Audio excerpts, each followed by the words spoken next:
Good morning, everybody. Today we are going to talk about mucormycosis, which is a fungal infection. It is present all around us in air and soil. Since this is an opportunistic infection, it causes a disease when the patient is immunocompromised.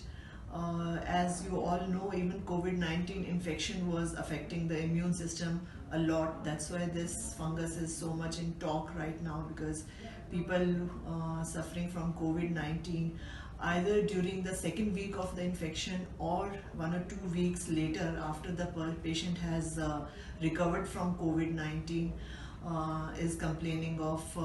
is suffering from this kind of infection. So what are the common signs and symptoms of this fungal infection? Because we should see the symptoms and inform the doctor so that the rapid treatment can be done, otherwise it can be fatal. So the commonest symptoms, patient complains of headache and one side facial puffiness. So this headache, how do we differentiate between the normal headache and pain because of this fungal infection? This pain persists, and if it doesn't come down with normal painkillers, and nasal obstruction, the crusting could be a little blackish in color, and there is little bit of loss of sensation on touching on one side of the face. The puffiness is localized, it is not the entire face is puffed up, and there could be little bit of loosening of teeth suddenly after this COVID infection, which should be noticed and informed to the doctor. And when the eye is involved, there's redness and pain in the eyes. So all these symptoms, if you see, and especially during the second week of COVID infection, or if it has happened 2 to 3 weeks after the infection, after the patient has recovered from COVID. So who are the people who are susceptible to get this fungal infection? As we all know, it is a rare infection. Not everybody will get it who suffers from COVID-19. But people who have diabetes, and as a COVID infection also can make the diabetes worsen.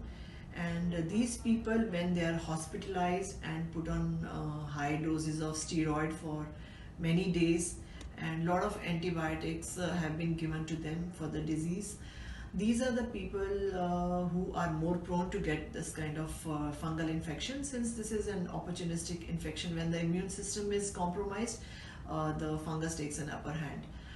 Second is immunocompromised people who have just undergone any transplant or they have been put on immunosuppressants. Third are the people who were hospitalized and were put on oxygen therapy.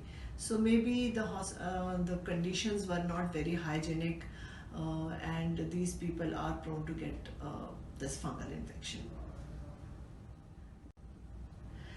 So what is the treatment for this kind of fungal infection? So once you see the symptoms, please reach out to your physician or ENT surgeon. They will do all the necessary investigations like CT scan or MRI, and a biopsy is taken, sent for KOH preparation. And if the fungus is diagnosed, then mostly the treatment is in the hospital, and it is a long-term treatment. Once the patient is stabilized and sent home, still 3 to 4 months of antifungal treatment is continued. And since this is a very, very dangerous kind of infection, please see all the symptoms, reach out to the doctor at the earliest possible so that the treatment is given on time and life can be saved.